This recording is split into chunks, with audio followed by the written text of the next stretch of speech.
Stage 3 play age. Child 3 to 4 years become aware of the differences between the sexes. अब ये जो as है 3 से 4 साल की,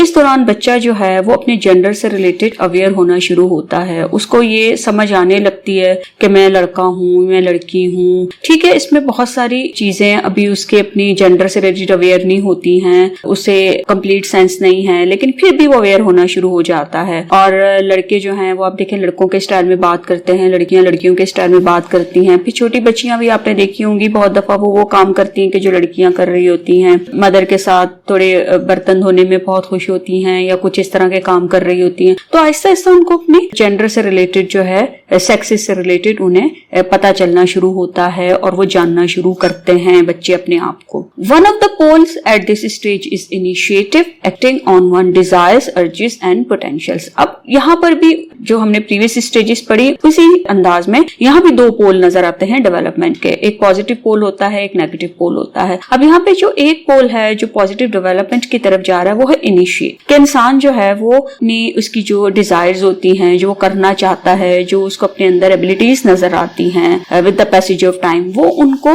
यूज करना चाहता है, यूटिलाइज करना चाहता है, वो अपनी मर्जी के मुताबिक करना चाहता है, इनिशिएटिव लेता है, किसी काम को शुरू करना चाहता है, उसकी ख्वाहिश करता है और उसके लिए कोशिश करना चाहता है। The other is guilt, the hardness that restrains pursuit of desire, urges and potentials, the exercise of an overzealous conscience. अब यहाँ पे अगर इनिशिएटिव नहीं लेगा तो दूसरी तरफ उसमें गिल्ट डेवलप होगा और वो गिल्ट जो होगा वो उसको अपनी डिजायर्स को, पोटेंशियल्स को उस तरह यूज करने में एक जो है वो रुकावट होगा, उसको वो उस तरीके से कर नहीं सकता। और इस पर्सन के अंदर जो है वो जो जमीर और जो है वो उसका कॉन्शियंस जो होता है वो कुछ ज्यादा ही वर्क करता है, कुछ ज्यादा ही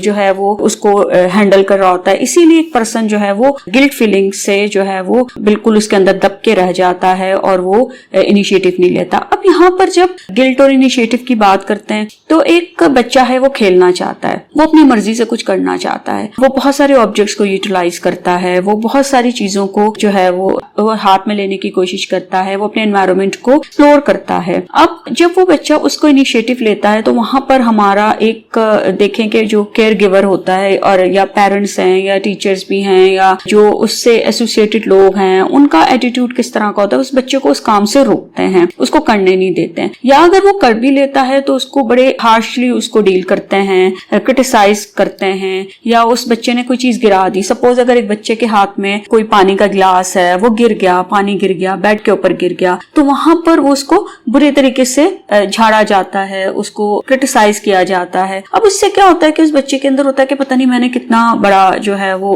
गलत काम कर दिया, मैंने इतनी बड़ी मिस्टेक कर दी, मैंने बिस्तर गंदा कर दिया, पानी गिरा दिया। अब वहां पर इस तरह की फिर वो बच्चा जो है एक वक्त के साथ वो उसके अंदर एक सेल्फ डेप्रिकेटिंग बिहेवियर डेवलप हो जाता है कि वो बात बात पर खुद को क्रिटिसाइज करता है और फिर वो अपनी पास्ट की जो मिस्टेक्स हैं उनको याद कर करके और वो अपने आप को क्रिटिसाइज करता है कि उसने ये गलत किया, उसे ये नहीं करना चाहिए था, ये नहीं वो नहीं करना चाहिए था। तो वो हमेशा उससे जो है वो उसकी गिल्ट फीलिंग उसमें हावी रहती है और वो फिर लाइफ में आगे चलकर इनिशिएटिव लेने से भी कतराता है। तो अब जो गिल्ट अगर उसके अंदर ये डेवलप हो रहा है एक जो है वो मिसट्रीटमेंट की वजह से, या उसको वो उस तरह एनवायरनमेंट नहीं मिला हुआ है कि जहां पर वो बच्चा जो है वो एक्सप्लोर करे पॉजिटिव वे में एनवायरनमेंट को और उसको करे, उसको देखे, तो वहां पर उस बच्चे को जो है वो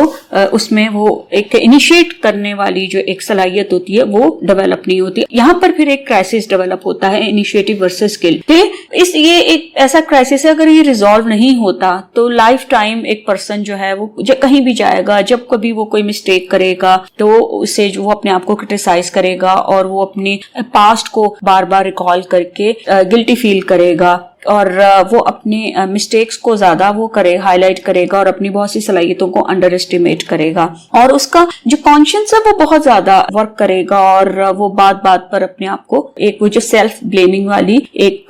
कैफियत होती है वो उस पर हावी रहेगी। अब यहाँ भी आप देखें कि बच्चा जब किसी चीज को पकड़ता है तो हम कहते हैं अरे रुको, ये क्या किया तुमने, इसको क्यों हाथ लगाया, तुमने ये नहीं करना, तुमने वो नहीं करना। तो इस तरह का जो एटीट्यूड एक होता है टुवर्ड चाइल्ड, ये उसकी पर्सनालिटी को डैमेज करता करता है। तो ये एक स्टेज ऐसी है पर्सनालिटी डेवलपमेंट की कि जहाँ बच्चा डिफरेंट चीजों से खेलता है और वो उसको यूटिलाइज करता है ऑब्जेक्ट्स को। तो अगर कोई डेंजरस ऐसी चीज है कि जो आपको लगता है कि बच्चा जो है खुद को हार्म पहुंचा सकता है, कि कोई छुरी है, कोई कांटा है, या इस तरह की कोई चीज, कोई लिक्विड है, कोई केमिकल है, तो आपको लगता है कि ये इससे बच्चा जो है इसको अगर हाथ में लेगा या इसको यूज करेगा या इससे खेलेगा तो वो उसके लिए डेंजरस हो सकता है। लेकिन अगर कोई ऐसा ऑब्जेक्ट है जो बच्चे के लिए उस तरह डेंजरस नहीं है, अगर वो बच्चा जो है वो खराब भी हो जाता है उसके हाथों से या वो गिर जाता है, तो बजाय ये कि उसे हार्शली ट्रीट करें,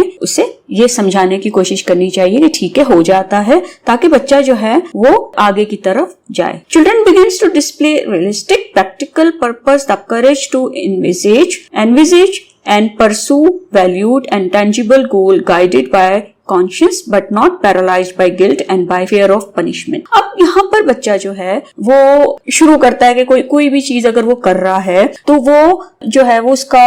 बड़ा वो प्रैक्टिकल काम जो है वो उसको करता है। बच्चा जो है यहाँ से ये सीखता है कि उसने किस तरीके से रियलिस्टिक कोई गोल सेट करना है, कोई प्रैक्टिकल चीज करनी है, या वो इमेजिन करता है चीजों को, किस तरह के गोल्स को उसने सेट करना है लाइफ में। और उसमें एक उसके कॉन्शियस, उसके ज़मीर का भी एक रोल होता है। यानी अगर सपोज कि अगर मैं हूँ इस स्टेज पे हूँ, ठीक है, मैं इस स्टेज से बाहर आ चुकी हूँ, लेकिन अगर मैं इस लेवल पर भी कोई गोल सेट करती हूँ तो वहां पर मुझे ये देखना पड़ेगा कि मुझे अपने ज़मीर की आवाज सुननी पड़ेगी, मुझे अपने कॉन्शियस को देखना पड़ेगा कि क्या ये काम जो ये मैं करने जा रही हूँ या जो गोल मैंने सेट किया है, ये जो मैं जिस चीज को टारगेट कर रही हूँ, क्या ये सही है। और अगर मेरा गोल एक्यूरेट है, सही है, रियलिस्टिक है और एप्रोप्रिएट है, तो क्या उसको अचीव करने का या उसको टारगेट करने का जो मैंने रास्ता इख्तियार किया वो सही है कि नहीं। तो हमारे कॉन्शियस का बड़ा एक रोल होता है हमारी गोल सेटिंग में भी और उसको अचीव करने में भी। तो बच्चे भी जो इस स्टेज पर होते हैं वो अपनी एज के अकॉर्डिंगली, यहाँ हम एज को जरूर कंसीडर करेंगे, वो एज के अकॉर्डिंगली जो गोल छोटे छोटे उनके होते हैं, जो चीजें वो इमेजिन करते हैं, जो वो करना चाहते हैं, जिस चीज को अहमियत देते हैं, किसी चीज को परसू करते हैं,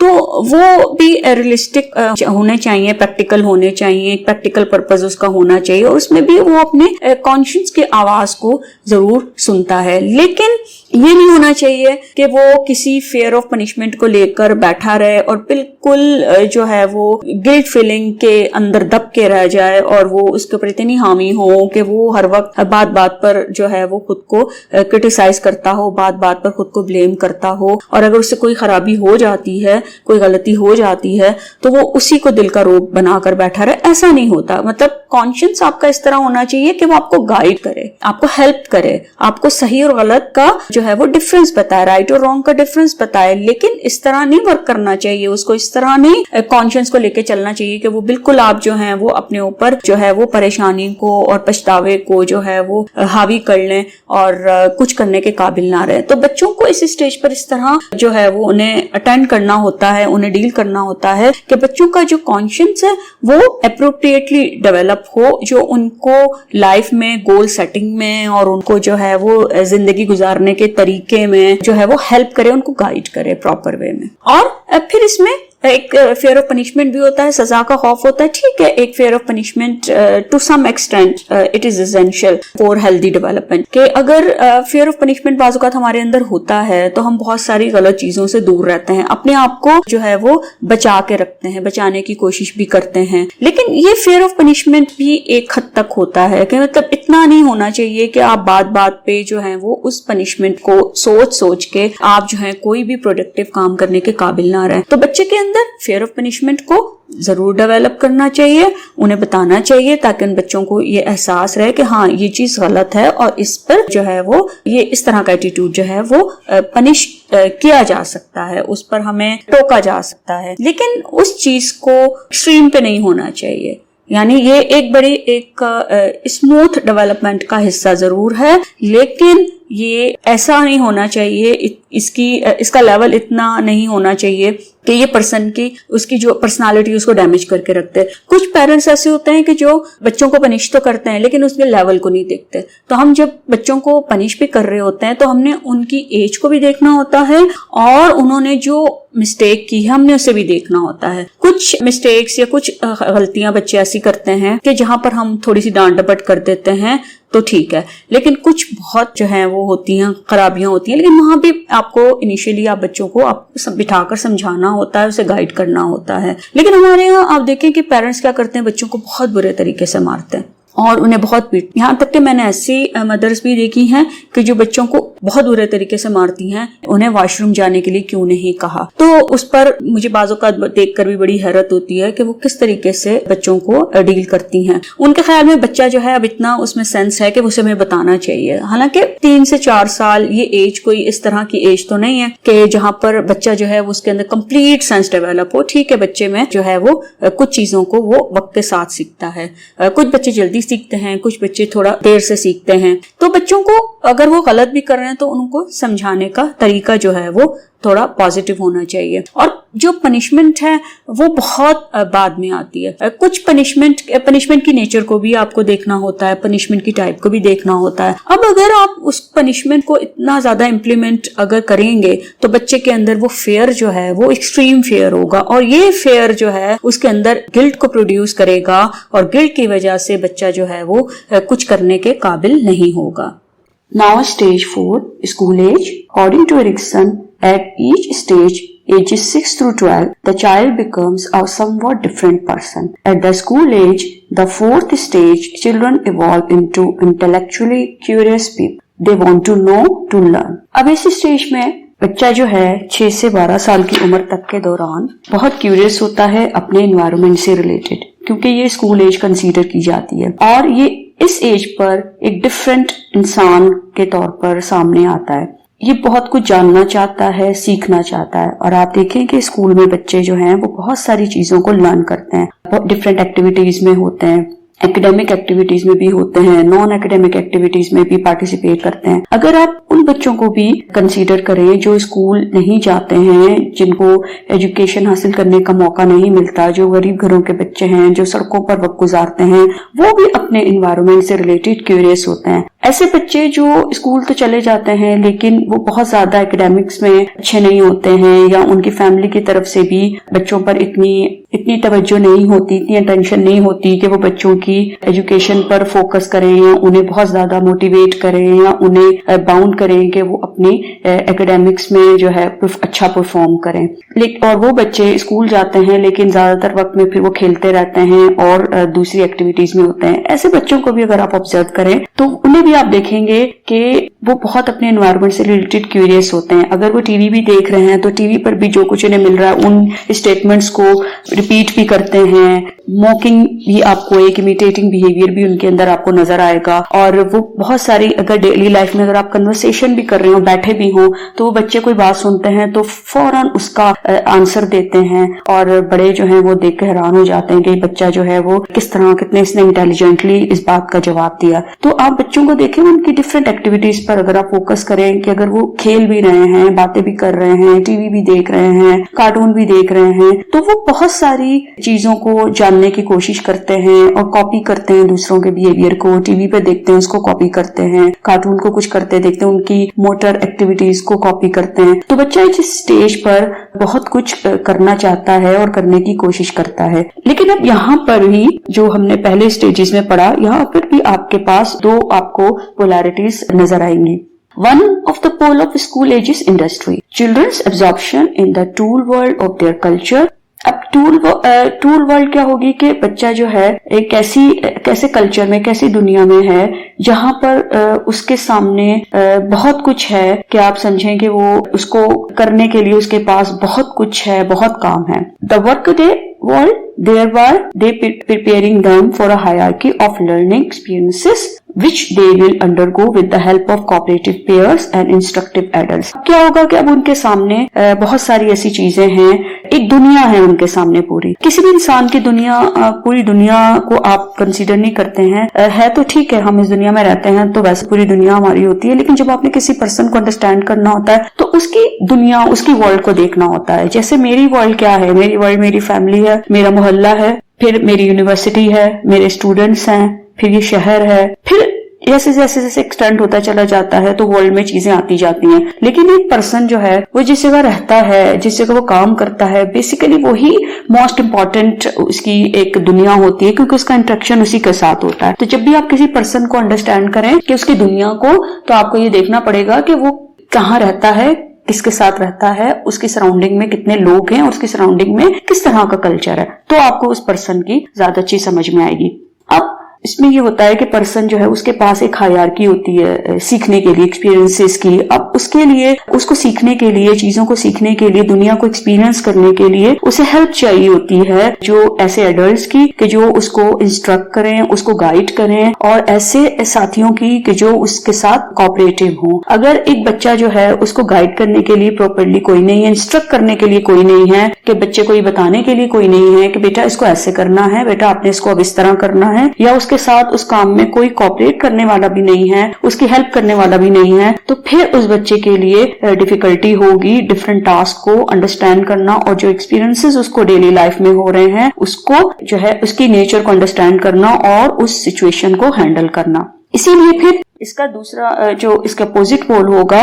वो होगा inferiority. Inferiority occur if children perceive their skills और status among peers to be inadequate. फिर दूसरी तरफ आप देखें कि अगर बच्चा उन एक्टिविटीज को नहीं कर पाता है, उन एक्सपीरियंसेस को इस तरह अंडरस्टैंड नहीं कर पाता है, डील नहीं कर पाता है सिचुएशन से, तो उस सूरत में वो बच्चा अपनी स्किल्स को अंडर एस्टिमेट करेगा और वो समझेगा कि वो इनएडिक्वेट है। उसके अंदर ये सेंस डेवलप होगा, सेंस ऑफ इनएडिक्वेसी डेवलप होगा, फीलिंग ऑफ इनएडिक्वेसी होगी कि मुझसे नहीं होता, मैं कुछ नहीं कर सकता और मुझसे काम नहीं हो सकता, मेरे अंदर स्किल नहीं है, तो दूसरों को अपने से खुद से बेहतर परसीव करेगा, तो तब उसके अंदर ये इन्फीरियरिटी होगी। अब देखिए स्टेज 5 है adolescent. This stage allows a synthesis of previous stages, but it is more than the mere sum of what developed earlier. It is also an extension into the future. अब adolescent जो stage है ये बड़ी important stage होती है, और आप सोचिए कि ये जो पिछली स्टेजेस पर जो कुछ भी डेवलप हुआ है ये उससे बहुत आगे की बात को डील करती है। और ये स्टेज जो होती है यहाँ पर जो पर्सन के अंदर आइडेंटिटी डेवलप होती है, सेंस ऑफ आइडेंटिटी डेवलप होता है, इसी के बेस पर आगे उसका फ्यूचर जो है वो डिटरमिन करता है। तो इसे आप समझ लें कि ये एक्सटेंशन इसको कंसीडर किया गया है कि ये फ्यूचर में एक्सटेंड होती है। यहाँ पर जो भी डेवलपमेंट है वो बहुत आप बच्चे को फ्यूचर में हेल्प करेगी। अब यहाँ पर one pole of the adolescent crisis is identity, accumulated confidence that the sameness and continuity one has previously cultivated are now appreciated by others, allowing in turn the promise of careers and lifestyle to come. Continuity is an important term in the conception of identity. Identity means an integration of all previous identification and self-images, including the negative ones. Continuity ensures that one is all that one was, but also something new and something yet to be. अब आप देखें कि यहाँ पर person के अंदर identity develop हो सकती है, उसके अंदर एक कॉन्फिडेंस और उसकी जो उसने पहले जो कुछ भी सीखा है वो कंटिन्यूटी के साथ आगे चलता है, और उसकी सलाहियतें जो हैं डबल ट्रिपल होने के चांसेस होते हैं। अब उसके इसमें ये होता है कि उसके जो इर्द गिर्द के सराउंडिंग में लोग होते हैं वो भी उसकी उस कॉन्फिडेंस को, उसकी सलाहियतों को, उसके टैलेंट को अंडरस्टैंड करते हैं और उसे अप्रिशिएट भी करते हैं। अब एक पर्सन के अंदर एक चीज है कि मैं जो उसका सेल्फ इमेज होता है, जो अपने आप को परसीव करता है, उसके अंदर एक जो कॉन्सेप्ट्स उसके हैं, सेल्फ कॉन्सेप्ट्स है, उसकी सेल्फ इमेजेस हैं, उसके दरमियान एक इंटीग्रेशन नजर आनी चाहिए कि जैसे मैं अपने आप को कैसे देखती हूँ, किस तरह देखती हूँ। अब ये जितनी ज्यादा ये चीज इसमें कंटिन्यूटी होगी, स्ट्रांग होगा, इसमें एक इंटीग्रेशन नजर आएगी, उतनी ही मेरी आइडेंटिटी जो है वो स्ट्रांग होती चली जाएगी। अब आइडेंटिटी में क्या होता है कि मुझे पता है हु एम आई, मैं कौन हूँ, क्या हूँ, मेरे अंदर क्या सलाहियत है। ये स्टेज जो होती है ये सब कुछ जानने के लिए बड़ी इंपॉर्टेंट होती है। और यहाँ पर जितना ज्यादा आपकी आइडेंटिटी को आपके सराउंडिंग में लोग एक्सेप्ट करते चले जाते हैं, वो आइडेंटिटी आपकी स्ट्रेंथन होती चली जाती है। क्योंकि देखिए दुनिया में नई नई चीजें आपके सामने आ रही हैं और यहाँ पर जिस तरीके से आप अपने बारे में सोचते हैं, आपका अपना एक इमेज, सेल्फ इमेज है, आपका अपना एक परसेप्शन है अपने बारे में, तो वो परसेप्शन उसमें अगर वो पॉजिटिव है और वो उसमें कंटिन्यूटी आ रही है और आप मुस्तकिल वैसा सोच रहे हैं, आप अपनी सलाहियतों के हवाले से आपका एक परसेप्शन है, आपका अपनी अपीयरेंस से रिलेटेड, अपनी फिजिक से रिलेटेड आपका एक परसेप्शन है, आपका अपनी लाइफ से रिलेटेड, अपनी सोशल लाइफ के से रिलेटेड एक परसेप्शन है, तो वो सारे इमेजेस जो हैं उसमें एक इंटीग्रेशन हो, वो उसमें एक लिंक भी नजर आना चाहिए, उसके साथ उसमें कंटिन्यूटी भी नजर आनी चाहिए कि चीजें मुस्तकिल चल रही हैं। एक वेस्टर्न कंट्री में इस बच्चों के स्कूल में जो वहां पर एक सर्वे किया जाता है हर साल, तो वहां पर देखा जाता है कि ये बच्चे जो हैं ये क्या बनना चाहते हैं, उनसे क्वेश्चन किया जाता है कि आप क्या बनना चाहते हैं फ्यूचर में। हर साल सर्वे किया जाता है। अब वो सर्वे इसलिए किया जाता है कि वो देखना चाहते हैं कि ये बच्चा जो है ये अपने हवाले से क्या सोचता है, इस डायरेक्शन में जाता है और ये कितनी कंटिन्यूटी के साथ या एक कंसिस्टेंसी इस बच्चे के अंदर कितनी है कि ये अपने आप को जान रहा है। अब वहां पर 2 बच्चों का किया गया। एक बच्चा जो है जब उसका रिजल्ट आया तो हर साल उसका प्लान जो है चेंज हो जाता है। एक दफा बच्चा कहता है कि मैं वकील बनूंगा, नेक्स्ट ईयर सर्वे हुआ मैं डॉक्टर बनूंगा, फिर अब जो रिसेंट बच्चे से पूछा गया तो उसने कहा मैं बिजनेसमैन बनूंगा। लेकिन एक और उसी के साथ एक और बच्ची है, उससे भी क्वेश्चन किया गया तो वो बच्ची भी कहती है, उस बच्ची ने कहा मैं डॉक्टर बनूंगी। जब दूसरे साल भी किया गया उसने कहा मैंने डॉक्टर बनना है। जब थर्ड ईयर भी किया गया उसने कहा मैं डॉक्टर बनना है। तो उसकी जो हर साल जो सर्वे रिपोर्ट उसकी आ रही है बच्ची की, उसमें वो हर दफा कहती है कि मैंने डॉक्टर बनना है। अब देखिए उसकी और वो उसके लिए एफर्ट भी करती है, पढ़ती भी है, एकेडमिक्स पे भी अच्छी है। जो दूसरा बच्चा है वो ठीक है, वो एकेडमिक्स पे अच्छा है, इंटेलिजेंट भी है, लेकिन उसकी हर दफा वो चीजें जो चेंज होती चली जाती हैं। तो आप देखिए कि यहाँ पर जब ये आइडेंटिटी पर्सन की डेवलप हो रही होती है तो उसमें एक कंटिन्यूटी नजर आनी चाहिए कि वो अपने आप को जानता है, समझता है, अपनी एबिलिटीज को जानता है, खुद को, उसका सेल्फ इमेजेस, उसका जो सेल्फ कॉन्सेप्ट है, उस हवाले से भी पता चलता कि ये पर्सन जो है वो कितना जो है वो अपने हवाले से कितना अवेयर है। हमने सुलेमन के हवाले से पढ़ा था कि सुलेमन ने 3 से 4 मरतबा अपने नाम को चेंज किया, जिसे आइडेंटिटी कंफ्यूजन कहा गया कि ये एरिक्सन के कॉन्सेप्ट आइडेंटिटी क्राइसिस से ये मैच करता है कि कहीं उन्होंने अपने नाम के साथ हैरी सुलेमन लगाया, स्टैक हटा दिया, कहीं कुछ और लगाया। तो वो उन्होंने 2-3 दफा ऐसा किया। तो जो आइडेंटिटी के साथ लोग होते हैं जिनके अंदर कंफ्यूजन नहीं होता, आइडेंटिटी क्राइसिस जिनमें नहीं होता, वो लोग अपनी उनका एक परसेप्शन होता है और वो अपनी उस आइडेंटिटी को मेंटेन करते हैं और उसे कंटिन्यू रखते हैं। और यही स्टेज होती है उसको बरकरार रखने की और उसको फर्दर स्ट्रेंथन करने की। लेकिन अगर दूसरी तरफ आइडेंटिटी जो है वो उस तरह पर्सन उसके खुद को नहीं जान पा रहा तो दूसरी तरफ एक कंफ्यूजन क्रिएट होगी। The opposite of identity is identity confusion, the failure of previous identity developments to coalesce in such a way that it is clear what roles one is expected to play in the future। अब क्या होगा, अब उसके अंदर एक confusion सी develop हो जाएगी और वो कंफ्यूजन क्या होगी कि उसकी जो पिछली जो डेवलपमेंट हुई है, जो हमने स्टेजेस पढ़ी हैं, वो आहिस्ता आहिस्ता उसके अंदर जो सेंस ऑफ कॉम्पिटेंस है डेवलप हो रहा है या उसको पता है कि उसकी लाइफ का पर्पस ये है और उसके अंदर और जो स्किल डेवलप हुई हैं अपने सेल्फ से रिलेटेड, जो उसके अंदर एक जो है उसकी अपनी जो शनाख्त होती रही है डिफरेंट स्टेजेस पर, वो उनको उस तरीके से उसको आइडेंटिफाई करने में वो सक्सेसफुल नहीं होगा और उसको अभी तक यही क्लियर नहीं होगा कि उसने फ्यूचर में करना क्या है। आप देखिए बहुत सारे ऐसे भी स्टूडेंट्स होते हैं या इस एज में ऐसे भी लोग होते हैं जिनको यही नहीं मालूम होता कि उन्होंने बनना क्या है। वो अगर डॉक्टर बनना चाहते हैं, मेडिकल की फील्ड ज्वाइन करते हैं, तो वो इसलिए नहीं कर रहे होते कि उनको पता होता है कि हमारे अंदर ये पोटेंशियल्स हैं, एप्टीट्यूड है या एबिलिटीज हैं या हम डॉक्टर बनने के लिए ही पैदा हुए हैं। वो ये कहते हैं, उनको ये होता है कि कजन डॉक्टर है या दूसरे बहुत सारे लोग डॉक्टर बन रहे हैं तो वो टीवी पर देख रहे हैं डॉक्टर्स, उसको देख के उनके अंदर भी एक ख्वाहिश होती है कि वो उसे बने। ठीक है, बाज़-औक़ात हम दूसरों को देखकर हमारे अंदर एक डिजायर होती है, डेवलप होती है कि हम ये करें, लेकिन हमें अपने आप को भी जानना होता है। तो बहुत सारे लोगों को नहीं पता होता कि वो है क्या और उन्हें क्या करना है, उन्हें किस प्रोफेशन को ज्वाइन करना चाहिए, उन्हें किस फील्ड में जाना चाहिए, और इसी कंफ्यूजन में वो सारी जिंदगी अपनी गुजार देते हैं। बहुत से लोग आफ्टर 30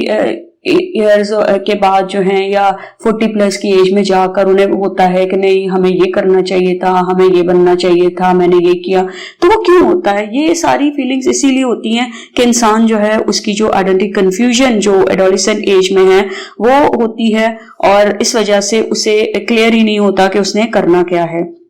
और उसे क्या गोल सेट करना है और एक्चुअली में वो है क्या। उसको सबसे पहले देखिए आपको ये जानना होता है कि आप एक्चुअली हैं क्या, आपके अंदर क्या पोटेंशियल्स हैं, आपके अंदर क्या एबिलिटीज हैं।